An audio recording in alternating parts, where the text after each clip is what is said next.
एक शाम प्राची टीवी पर सीरियल देख रही होती है। तभी उसकी सास वहां आती है। अरे सीरियल में तो ऐसे मग्न है जैसे आज रात का खाना पड़ोसी आकर बनाएंगे। मुझे पता ही नहीं था आपने अपने बेटे की शादी पड़ोस में भी की हुई है। हैं? मतलब? मतलब इस घर में सारा काम बहू ही करती है, आप तो सिर्फ खर्राटे मारती हैं। अच्छा जी, फिलहाल तो तुम आराम फरमा रही हो, चलो जाओ, ये मेरे टीवी देखने का समय है। आहा, इसीलिए मुझे भगाया जा रहा है। सॉरी, अब तो बिल्कुल नहीं जाऊंगी। प्राची की इस बात पर दोनों सास बहू के बीच टीवी रिमोट के पीछे बच्चों जैसे छीना झपटी शुरू हो जाती है, जिसके बीच श्लोक भी काम से घर वापस आ जाता है। हाँ, आज मेरी चूहे बिल्ली की जोड़ी किस बात पर झगड़ रही है? अरे तेरे बीवी मुझे टीवी ही नहीं देखने दे रही। अरे तुम्हारी मम्मी मुझे खाना बनाने के लिए फोर्स कर रही है। अरे वाह, ऐसे बेतुके रीजन पर तो बच्चे भी झगड़ा नहीं करते। अरे मुझे कुछ मत बोल, सब इसने ही शुरू किया है। हाँ हाँ, जैसे आप तो बहुत दूध की धूली है ना। अरे बस, दोनों चुप। प्राची जाओ, खाने की तैयारी करो। और माँ तुम छोड़ो, तुम्हें क्या बोलूं, शांति से अपना सीरियल देखो, मुझे दोबारा लड़ने की आवाज सुनाई नहीं देनी चाहिए। ऐसा बोलकर श्लोक वहां से चला जाता है, जिसके पीछे पीछे प्राची भी कुछ न कुछ बड़बड़ाते हुए रसोई में चली जाती है। हाँ हाँ, सासू जी को तो कुछ बोलेंगे ही नहीं, बस मुझ पर ही हुक्म चलता है, खाना बनाओ, जैसे मैं इनके घर में खाना बनाने के लिए आई हूँ।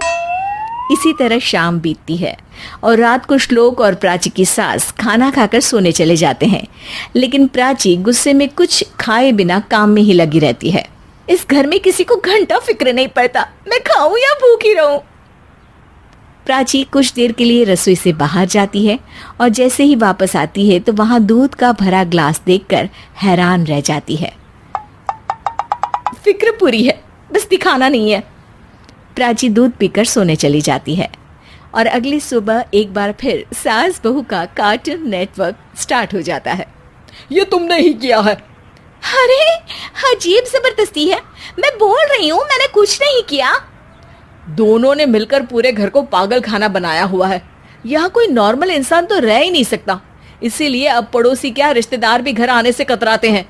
और सुन बेटे, तू भी चंगा, तेरी माँ भी चंगी, तेरी बीवी भी चंगी, रिश्तेदार। हाँ जी, आपको नहीं पता क्या, गंगाधर ही शक्तिमान है, रिश्तेदार ही। हाँ हाँ, बस समझ गया। कभी जानवरों जैसे लड़ेंगी तो कभी जुगलबंदी करेंगी। भाई मैं आप दोनों के बीच में नहीं फंसना चाहता। सास बहू की इस मनमौजी जोड़ी से परेशान होकर श्लोक अपना सिर खुजलाता वहां से चला जाता है। चलो अब मैं भी कीर्तन में जा रही हूँ। इस पर जैसे ही सास कमरे में अपना पर्स लेने जाती है तो वहां नाश्ते की प्लेट रखी देख मुस्कुराने लगती है और नाश्ता करके घर से बाहर निकलते हुए कुछ पैसे टेबल पर रख जाती है, जिसके कुछ देर बाद सिलेंडर वाला घर आता है। ओ मुरी मैया, मैं सिलेंडर के बारे में तो बिल्कुल भूल ही गई थी। घर खर्च के सारे पैसे भी मम्मी के पास है और श्लोक से बोला तो उल्टा 4 बात सुनाएंगे। प्राची ये सोच ही रही होती है कि अचानक उसका चेहरा चमक उठता है और वो घर में आकर इधर उधर देखने लगती है। तभी उसकी नजर टेबल पर रखे पैसों पर पड़ती है, जिन्हें वो सिलेंडर वाले को दे देती है। ये सब श्लोक देख लेता है।